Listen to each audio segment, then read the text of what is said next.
and this is the Adam Messer Show. My name is Adam Messer. I'm your host, and my special guest today is a gentleman by the name of David Allen Voyles, who is an author and a professor. David, welcome to the show. Hey, Adam, it's great to be with you. Thank you so much. And David, my son Sebastian plays live music with us every week. So, Sebastian, you mind playing a little bit? Here is Sebastian Messer, everybody.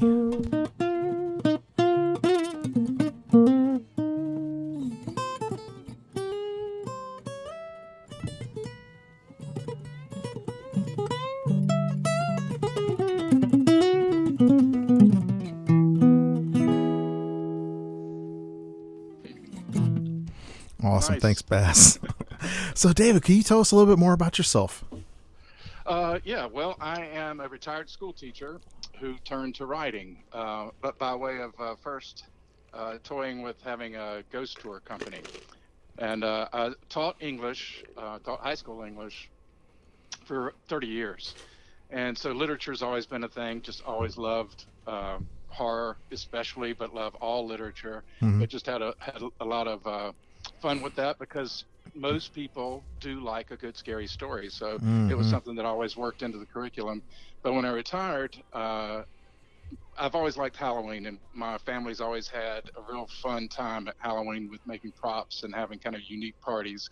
And my grown son and I were chatting while we were all grilling. My wife was kind of in and out of the house, and we were toying with the idea after a particular Halloween themed party where we always have themes for our parties, and that happened to be a ghost tour. We said, wouldn't it be cool, because the party went so well and everybody loves a good ghost story, if we could have a business where you could like get a hearse and haul people around in it and tell them ghost stories and take them to haunted ghost sites. Oh, wow. And we laughed, and but as the night went on, we started thinking about how we could really do that. And before the evening was over, we said, let's look into it. And so we did that and ran that for 3 years, had dark ride tours.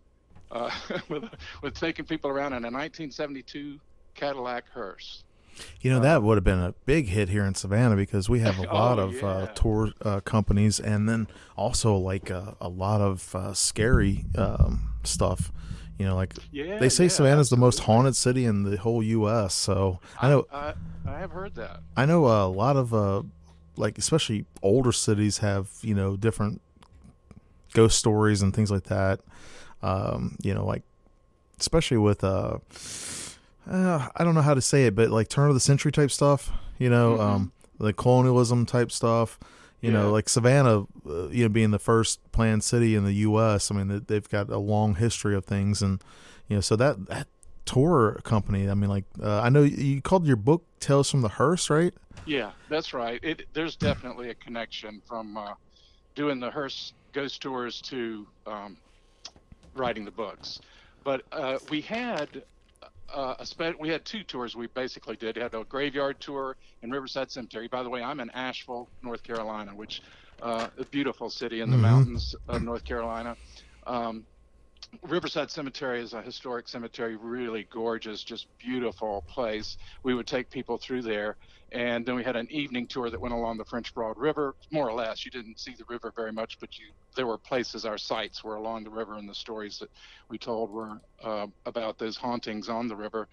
And it was just a lot of fun. So at Christmas time, in Yuletide season for the holidays, we switched things over and had a really special tour that was actually a tremendous amount of fun. And we, there's so much to go into that was fun with that.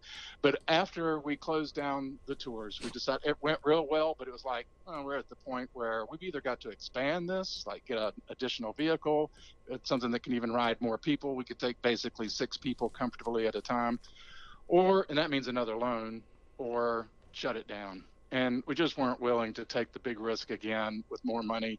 Kind of glad the way, coronavirus came and the destruction it's wrought. I don't know what would have happened if we'd actually tried to do it. So maybe that was all in the cards. But I took that down. But I thought, I've made up some good stories about Christmas and the holidays that people seem to like. I think I put together a unique collection of stories. So I wrote The 13th Day of Christmas. And there were 2 or 3 stories in that book were stories that I told on the tour, but, jazzed them up a little bit. And Also, the book is actually a little bit scarier than the stories that I could tell on a family-friendly tour. You Right, know, right. I didn't know what the ages were going to be of people that were riding with us on a given night. So, but with the book, I could, do what I wanted to, and that was a lot of fun. So I did that book for self-published, uh, and went through what every single writer that I know of anyway goes through as they try to do that themselves. It is really hard, Oh to yeah, get yeah. things It's a lot of noticed. work. A lot of work, and you're competing against so many people. I mean, that's the wonderful and the bad thing, the two-sided coin of the internet. It's giving everybody such a wonderful opportunity to publish, but it also gives everybody a wonderful opportunity to publish. So I mean, Yeah, you've yeah. got I've said all the the same thing. Yeah, it's like the nice thing about the internet is everybody has access to it, and the nice thing about the internet is that everybody has access to it. That is exactly it, Yeah, man. I mean, it yeah. really is. So you really need a little help. So it was really about a year ago. It was in July that I first published the 13th Day of Christmas. And that was 13 stories, by the way. The 13th one was a novella that is the title name of the book. The book takes its title from that novella. Um, and but I met someone, and it really did help me out a whole lot. Probably around, I'm thinking it was November. It might have been October still. I guess it was October. But met Jason Stokes and his wife Anna Ray Stokes. They created or have created, they're owners and creators of a small publishing company dedicated to independent authors Hmm. called Gestalt Media. And a lot of what you ended up doing when you kind of just put things together and help authors, as you put some anthologies together and do different things. But they have been a tremendous help. And so right before Christmas, we were able to get a few things out there and, make a little bit of headway and make a splash to some degree. I'd call it a small splash. And then Yeah. so then as things went on, I had still more stories and wanted to write more stories. So I, put them together in a book that I just thought of as calling it Tales from the Hearse. Um, I like the title. I think it's a great title. Yeah, Tales yeah, from the the Hearse. introduction tells a little bit about like what I was just explaining there and a little bit about the stories. Ironically, I think there's only one story in the book that's based on something I told in the Hearse, but they all have the feel of Mm. like something that somebody could tell you around a campfire, if not actually riding around in a hearse, since most people don't have that experience. But Mm. the idea, I heard you mentioning a little bit before in the last hour about storytelling and what's, just the power of storytelling. It's a really wonderful thing in my view. I And agree. I when I love was it. doing it's And just I so love cool. that. And not to interrupt you there, but I love the Go fact that ahead. you were an English teacher. I when I was I was just mentioning that this interview with Tony Ray Morris kind of fell in my lap, and I did I did a podcast interview with it, and everybody listening, Tony Ray Morris is also an English professor, but he has a new book called Deep River Blues. And so he was an English professor. He is an English professor, like being an English teacher, professor, same difference to me, all the same. And we were talking about, the craft of storytelling, and I went back, and I'm going to say this to you too, because this is what I was talking to Tony. I had an English teacher in high school named Mr. Beach. He was my AP English professor, teacher, or whatever, for my senior year. We studied Hamlet, we studied Shakespeare, we studied the sonnets, we read Chaucer. We read a lot of different classics. But the thing that stuck with me is because as a kid, I was always into reading, writing, loving it or whatever. But as far as a teacher who loved what they were doing Hmm. and made those classics accessible and also relatable, Yeah. I feel like that is such a great way with storytelling, and it's not easy. It's not Yeah. easy, but when you feel connected with that author, or you feel connected with that story, you feel like you're part of that moment or that life or whatever. Yeah. And Yeah. I feel like that's one of the things with any good storyteller is that, you invite the reader to become part of that story. You invite the reader to live in that moment with you, as you're telling this, you're weaving this tale and telling them. And I can't describe a better feeling. I mean, like, there are a few things in my life that I can, relate to, that I feel like are on the same level. I don't feel like I don't really want to mention them on air, but there are only a few things in my life that I enjoy that much. Yeah.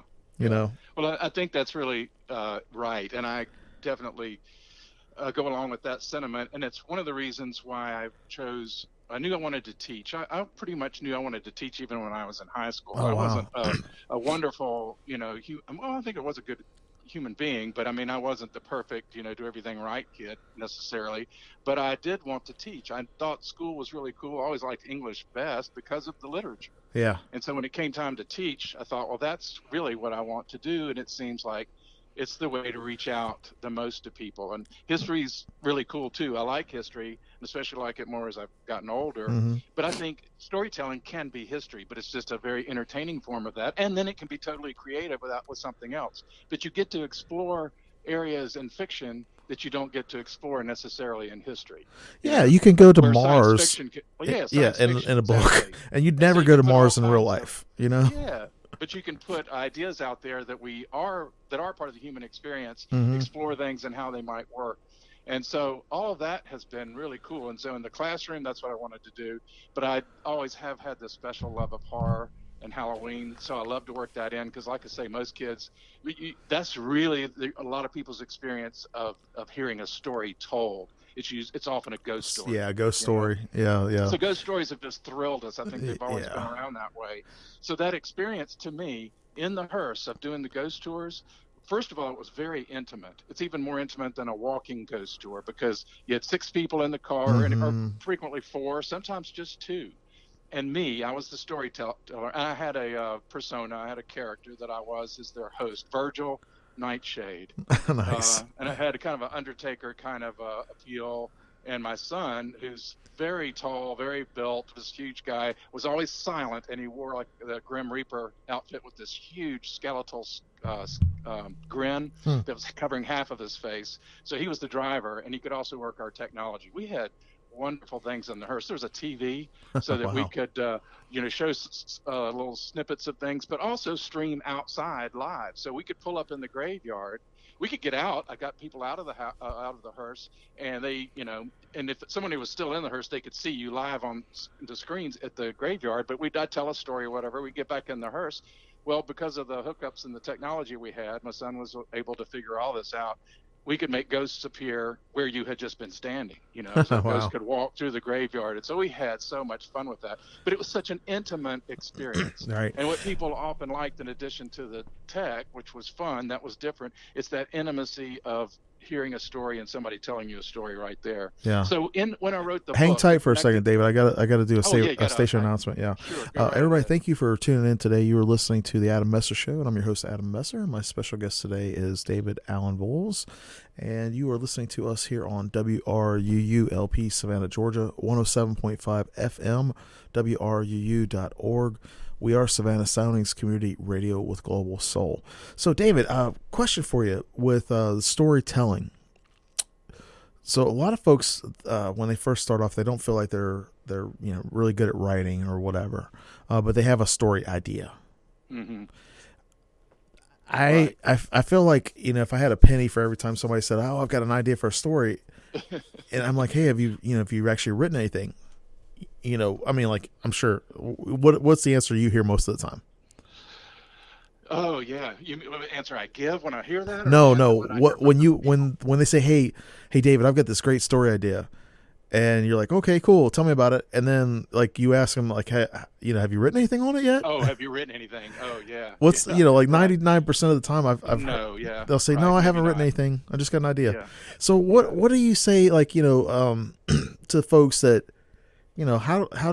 what's a good way for them to get started as a writer? Yeah, really, it's to sit down and do it. I mean, Yeah. it's the Actually do that's the the thing. writing.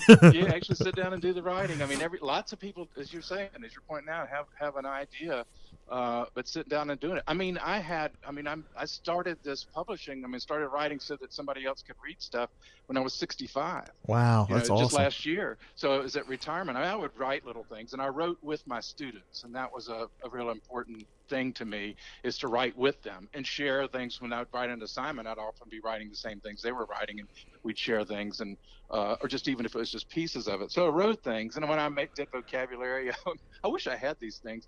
I would write stories that worked the words into it, but they were usually really zany, wacky, funny stories. Yeah. And so just that kind of thing. But I didn't ever publish, so it took that long. For me, I just couldn't multitask teaching with then the time to sit down and write. So it took until retirement, really, to be able to do that, even though I had that love. So that's the main advice, is to sit down and do it.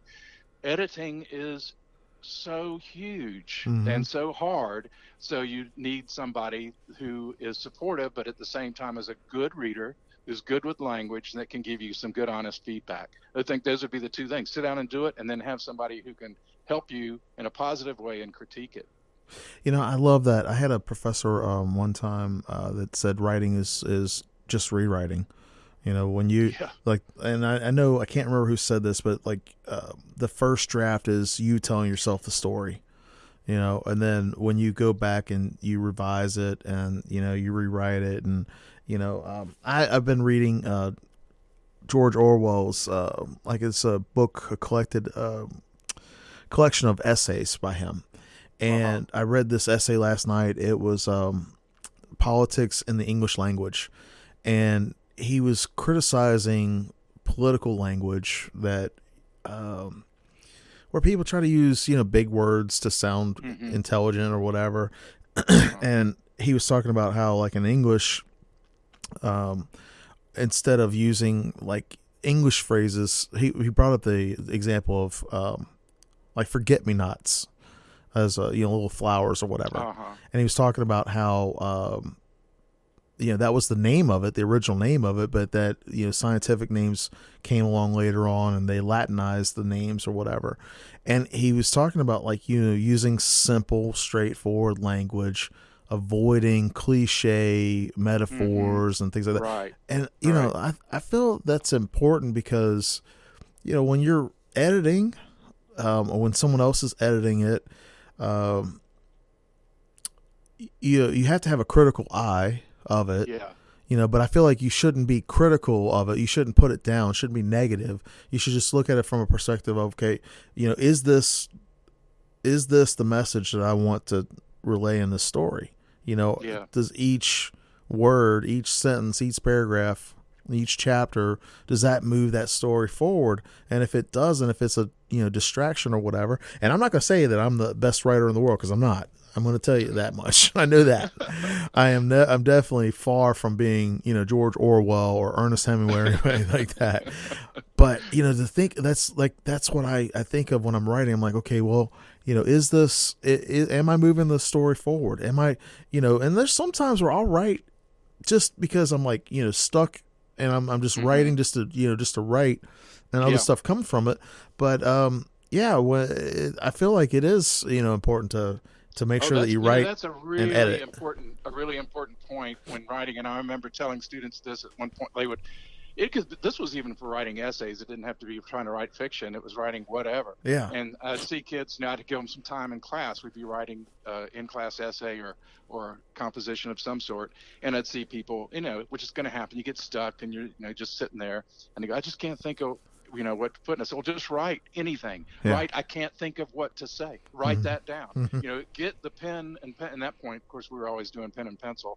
Write, get it moving. And so I think the same thing has to happen. If you sit and stare at a page, you can kind of blank yourself out. But go ahead and just keep writing. Like, keep the flow going, and then you can come back and, as you said, do some editing to it. Now, I don't always follow my same advice. It's really great to give that advice. That idea, I've heard this said so many times, maybe you have too, about, just write it all out first and don't worry about the grammar. Don't worry about editing while you're writing. And I believe that's probably a best way to do things. Oh yeah. I cannot make myself, though, not correct something while I'm going. If I and I don't know.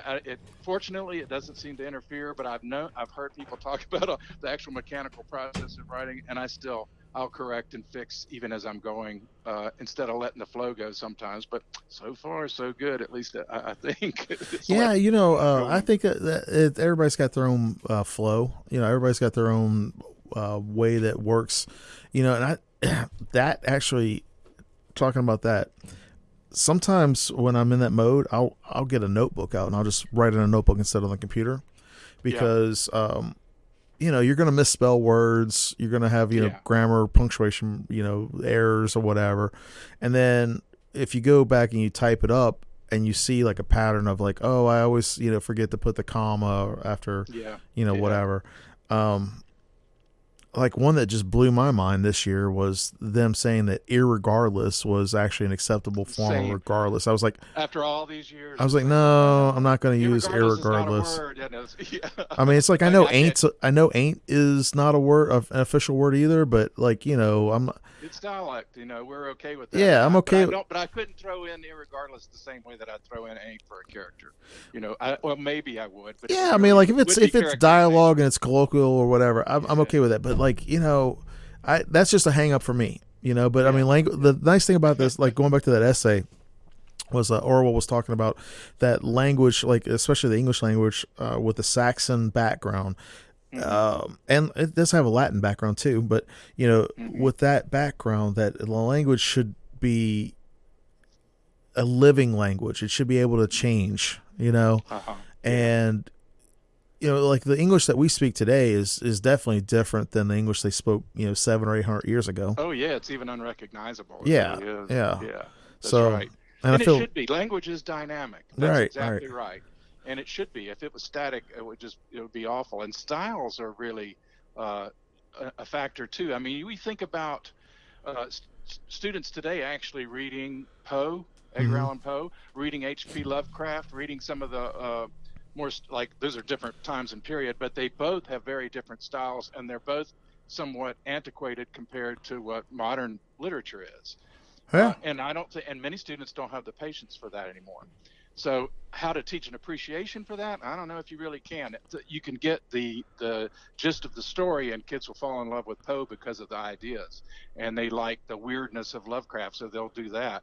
But the language is sometimes an interesting obstacle. But I had to play with it. I had to do one story in Tales from the Hearse in that older style. I wanted the time period to be turn of the century, like into the 1900s, from the 1800s, here in the mountains of North Carolina. And I wanted the style of the speech to reflect that.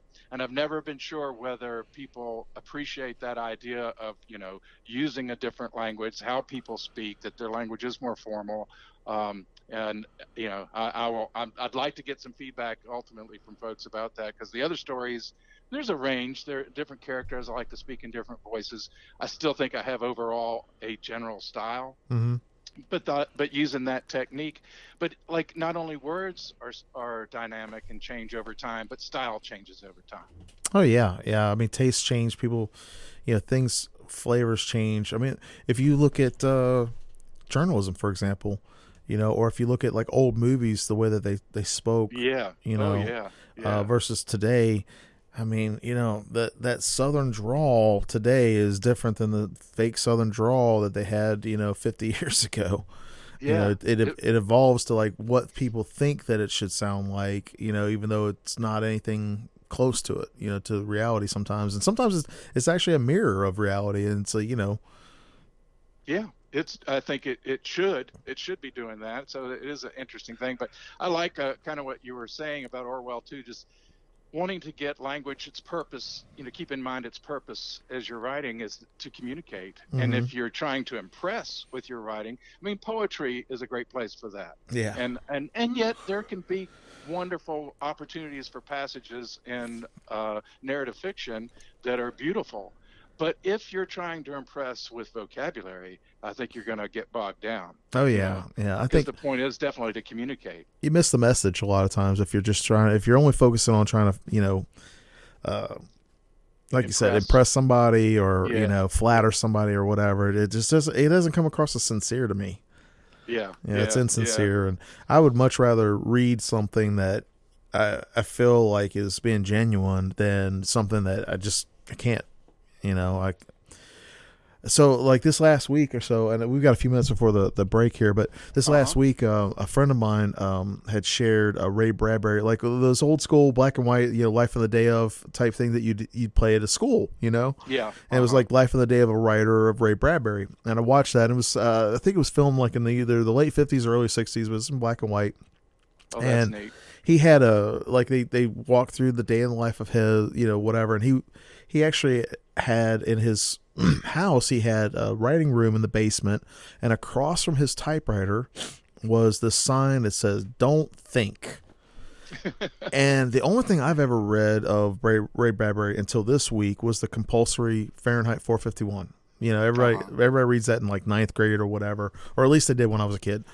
And that's the only thing I ever read of his. And I watched this video, and when I saw that "Don't think," I was like, this guy is human just like me. Because, as a writer, we tend to overthink. I know I overthink things. Well, at the end of the video, there was this lecture that he did from like 2001. I believe he passed away in 2002, but it was this lecture that he did in 2001. Mm-hmm. And he was talking about, writing. He said, if you want to be a better writer, he said, read a poem, read an essay, and read a short story a night, and learn metaphors. Learn metaphors. And so I was like, you know what? I'm actually on day 7 of doing that. And I've been reading Shakespeare again, because I really haven't read it much since high school. I actually I've read a few here and there, but not much. I read some essays by George Bernard Shaw this week, and then I picked up this George Orwell book on essays. And then I picked up a Ray Bradbury collection of 100 of Ray Bradbury's best short stories. And I've been reading those. That's great. And, the thing that I really enjoyed about that with Ray Bradbury was, first of all, I'd never really read anything besides Fahrenheit 451. But I listened to that entire lecture, and he was talking about writing, and he was talking about, the audience. And so I've been reading these short stories, and I can tell you, his short stories always leave you with a question of like, what happened? The ones that I've read so far. Like there's a short story called The Pedestrian, which was the precursor to Fahrenheit 451. And this is what he says, in this lecture. And then the crazy thing about it was, in the lecture, like the stuff that he was talking about, he actually recapped in the forward for this compilation, because the compilation came out in 2002. So I think he must have been thinking about this compilation when he was doing this lecture, because a lot of the stuff mirrored itself. And it was so fascinating to me. He was really something else. I know you got a break coming up. I'll try to sum up this idea real quickly. He was a phenomenal figure, and you fall in love with it, or you can hate it. I mean, some people don't like his style. It's a very specific style. But it's remarkable talent and remarkable skill for what you were just talking about, the language itself. Real quickly, there was authors have just made a kind of a homage to him in a book, a collection of stories written in his style. Oh, wow. And they commented on a story that they would write it, trying to write as Bradbury would write, and an idea that he might have enjoyed, and wrote about him. And there were one or two writers in there, I wish I could remember who they were, who wrote to him when they were just beginning. They were like teenagers or younger even, and he would write back. He encouraged them as writers, throughout their lives, or for a decade or more, which I found just totally remarkable about the guy. He was really something special. I agree. All right, we're going to do the station IDs, everybody, and then we're going to come back and talk some more. I actually want to talk a little bit more about Ray Bradbury, and then we'll get back into talking about Tales from the Hearse. So, very good. All right. Georgia State Department of Public Health. Social distancing means minimizing contact with people. It also means that if you are near someone in public, try to stay at least 6 feet away. The less contact people have with one another means the less opportunity for the virus to spread. Slowing the spread of the virus means that we can keep our healthcare system from becoming overwhelmed. More information can be found at dph.georgia.gov. Did you know that holes left behind at the beach are hazardous for baby sea turtles as they make their way to the ocean? Baby sea turtles are protected by filling in the holes that you or others dig on the beach. Hashtag Sea Turtle Safety Stickers and more information can be found at www.seaturtlesafety.org. Thank you for listening to WRUU-LP, Savannah, Georgia, 107.5 FM, WRUU.org. We are Savannah Soundings, community radio with global soul.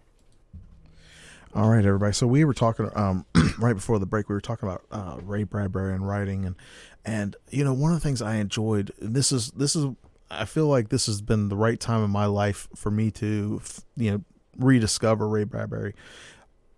Listening to that lecture this week, and I say lecture, but it's just it was a talk. But he, come to find out, he was a guy. He would go around and he would do all these different lectures for colleges and whatever.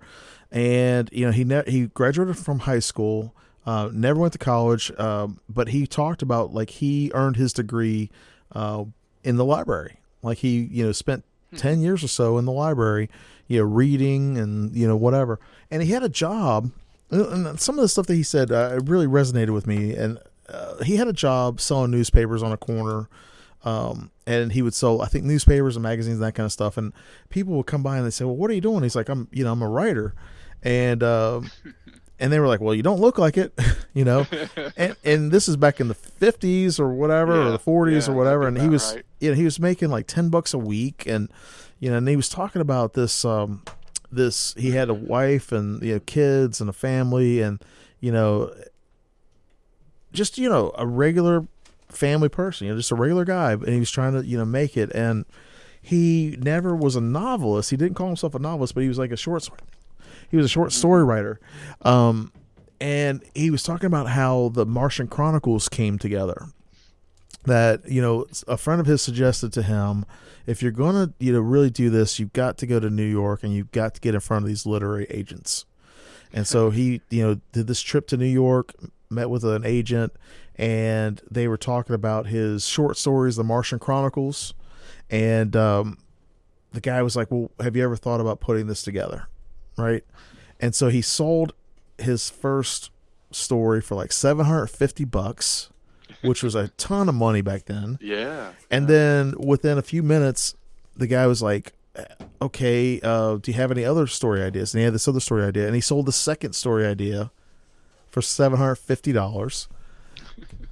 And $1,500 when he was making $10 a week. $1,500, and he needed to buy a car and all this stuff.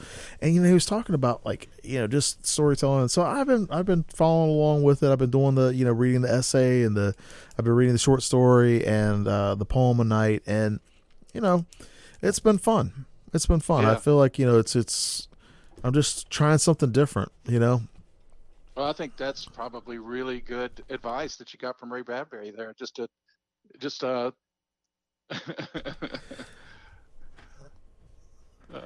Bill Cooper just came in the studio, everybody. Hey there. He said, "Hey, man."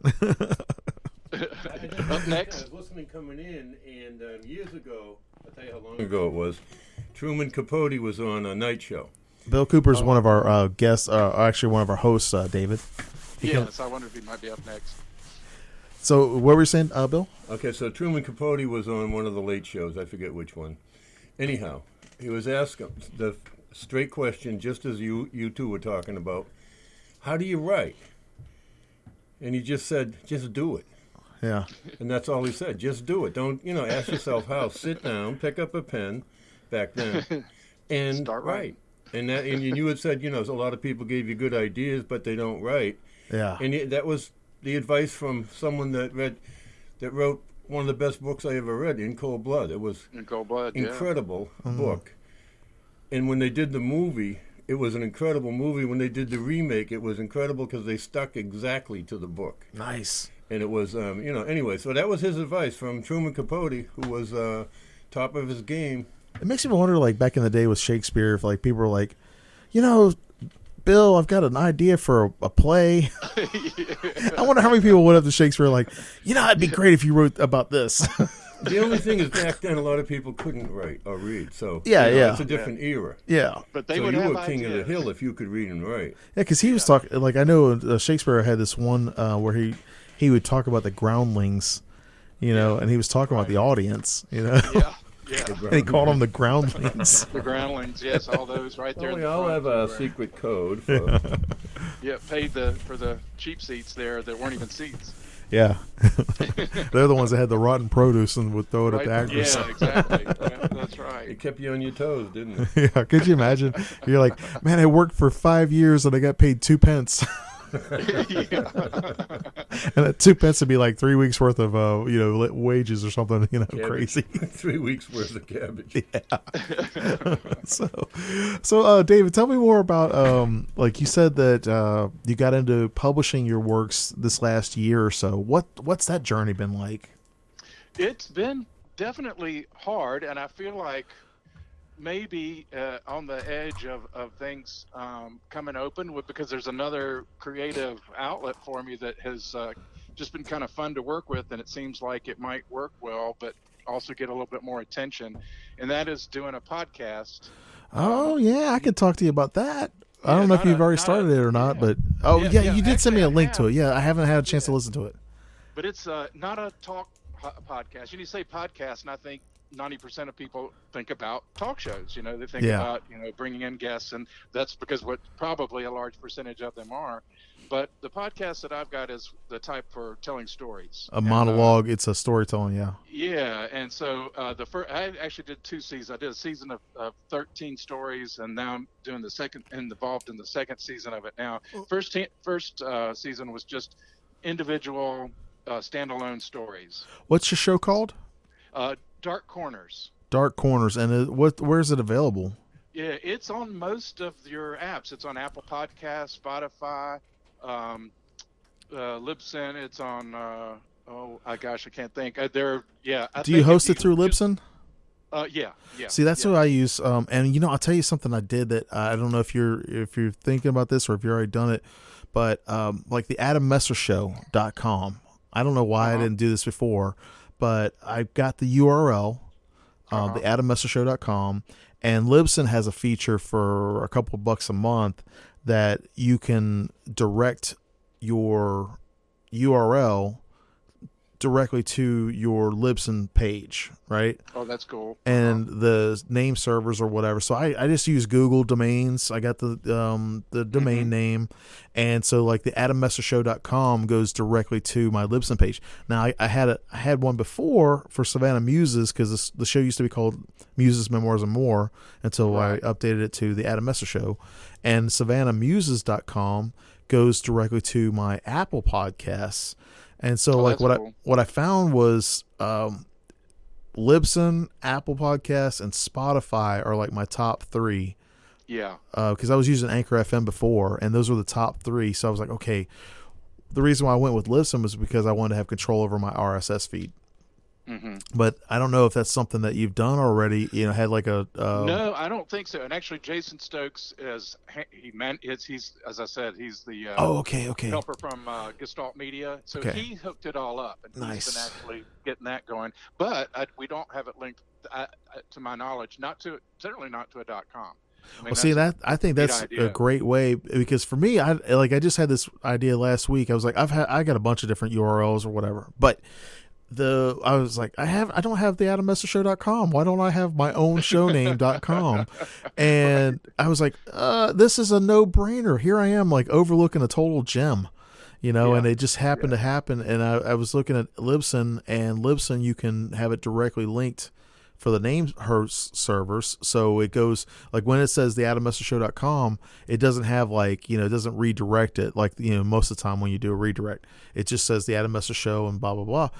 And I was like, it makes perfect sense. So that would be great. And what I feel like what you're talking about is I did something similar last year when I had my story published with Rachel Brune's Chrome Girls Press anthology, Stories We Tell After Midnight. It was called Wrong Turn. And what I did was I produced an audiobook. I hired a voice actor, Alidria Hurt, and she narrated my book. So it sounds like what you've got is you got a show with basically a bunch of audiobooks, audio versions of your stories. With a little bit of a plus to it. Some of the stories are stories that were actually in these two collections that I've already published. But like I said, the second season is totally new. And nice. I got hooked up with a dark ambient music like soundtrack music to horror films. There are people. Nice. There's a whole thing on Bandcamp, if you look for it in other places, of ambient music, and they make albums, and it's just, and a lot of them, especially with the dark stuff, is just really cool. And I hooked up with this guy, Monby Ullman, who's in Cary, North Carolina, a wonderful musician and just a really good person. And we clicked, and we've been collaborating ever since. But I used his existing music for background. There are sound effects, so it's really like a radio show. Like when you heard the old radio serials, yeah. So you hear my narration, but you also hear music, and you hear the clump of the whatever it is, or sound the door effects shutting and all or whatever. that. Yeah. So sound effects, and now we're doing those were standalone stories. This time I took one of his existing Halloween themed music albums. It doesn't have any talking on it. It's just very, very dark stuff. But it had 13 tracks. I said, well, I'm going to take this work called Witch Works, and he has soundtracks for he's like a movie plot in his mind when he's doing them, but there's no lyrics. It's just the music. Right. So I took his music album and I wrote out an outline for 13 chapters, 13 episodes of the story of Witch Works. And I took his ideas. He took a little bit more than what he had written. He had like a little paragraph that goes into these CDs and things that he puts out. They're wonderful. And it was just a skeletal outline, really. And I took that and expanded it. And so every 2 weeks, there's a new episode that comes out, and it'll finish the week of October. the week of Halloween. Yeah. So right before Halloween, we get the 12th and 13th episodes together. Actually, will happen on that week.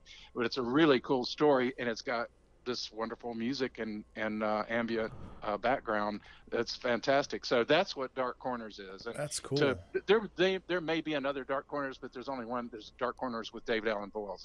That's cool. Complete name of it. All right, everybody, you are listening to WRUU-LP Savannah, Georgia, 107.5 FM, WRUU.org. We are Savannah Soundings Community Radio with Global Soul. And speaking of music, Sebastian, would you mind playing some more live music for us?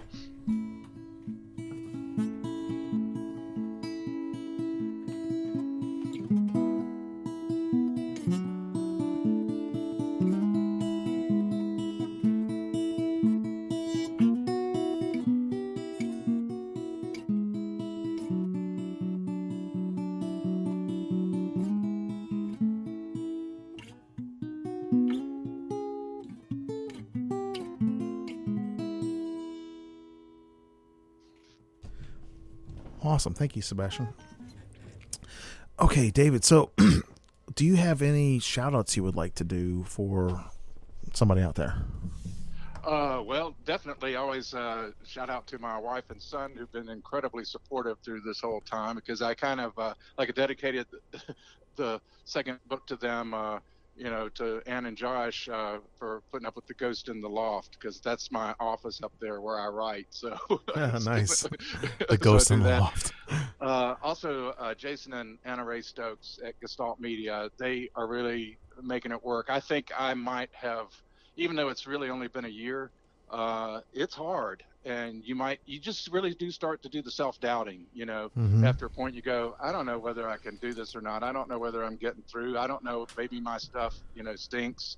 Maybe I'm just not with it. This isn't what people want to hear. It's all those doubts come in. And so having somebody who can still encourage you and do the things like you were talking about that I don't have the background for links to get the word out there so that people can hopefully find you, they're tremendous. So yeah, shout out to Gestalt Media as well.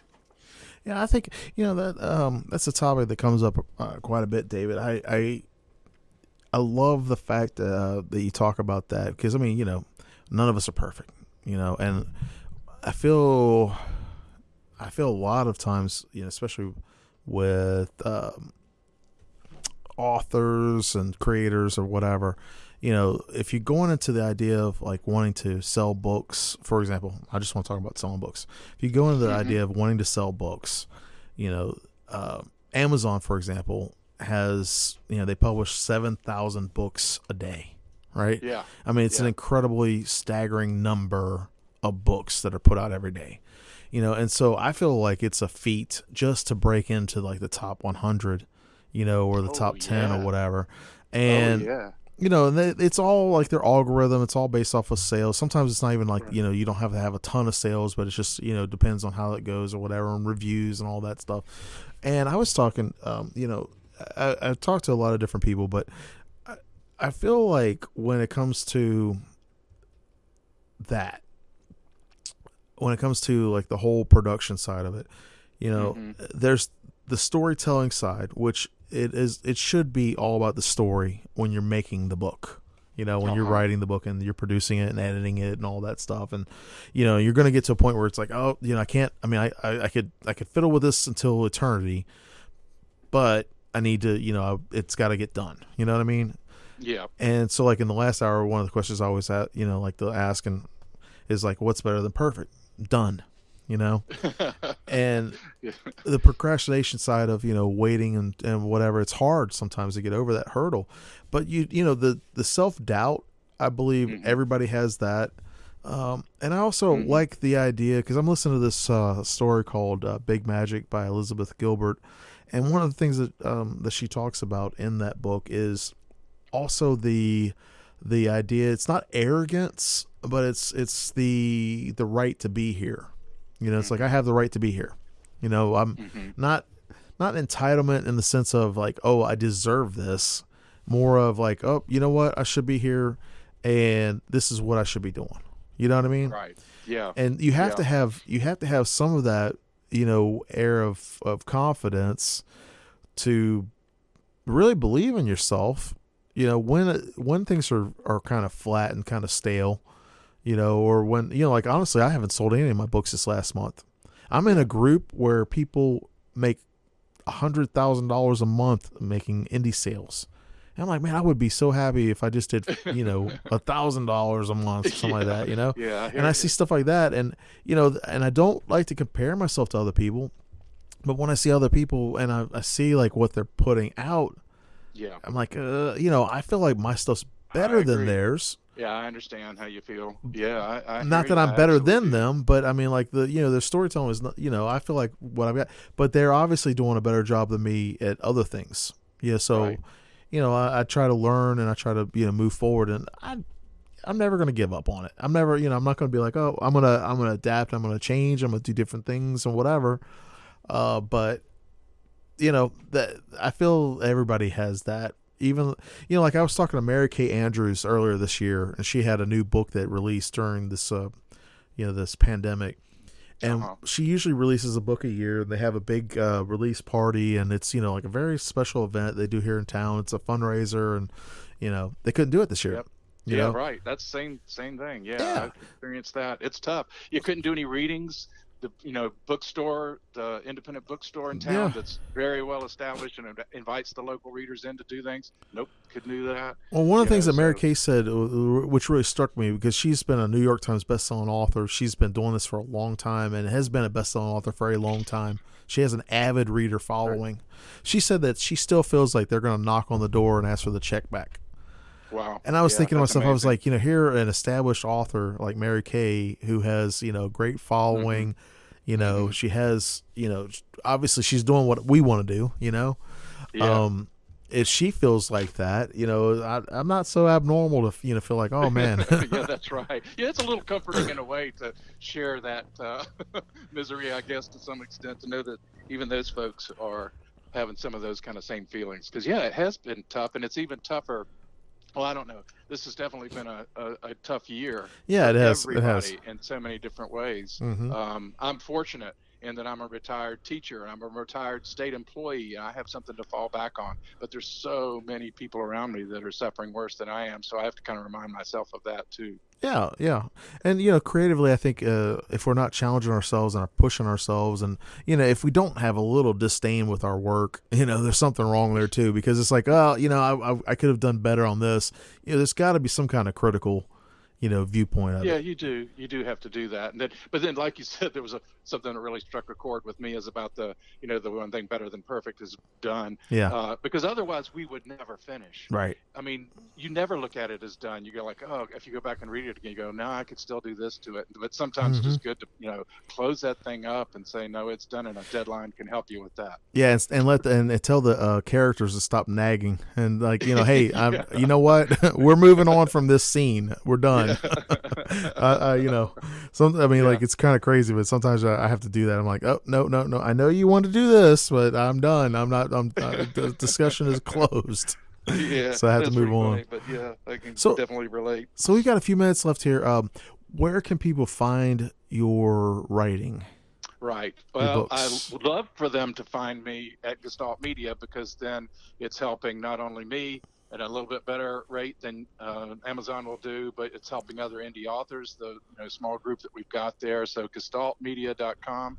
And how do you spell Amazon, Gestalt Media? Gestalt, Gestalt, kind of like the German. Yeah. It is the German word, and media. Yeah. And it's on as URL. It's gestalt-media.com. Okay, yeah, that's why I want to make sure, because and there'll be a link in the podcast later on. And I'm available. I mean, I can be found on Amazon and Barnes and Noble as well. But it just it's under nice David Allen, A-L-L-E-N. A-L-L-E-N. And Voyles is V-O-Y-L-E-S. That's correct. Yeah, because my last name is Messer, and I'm always having it sounds funny, but I'm always having to tell people it's mess with an so get the whole mess in. Yeah, get it all messed up. But yeah, I really appreciate you being on the show today, David. Yeah, it's been fun. Yeah.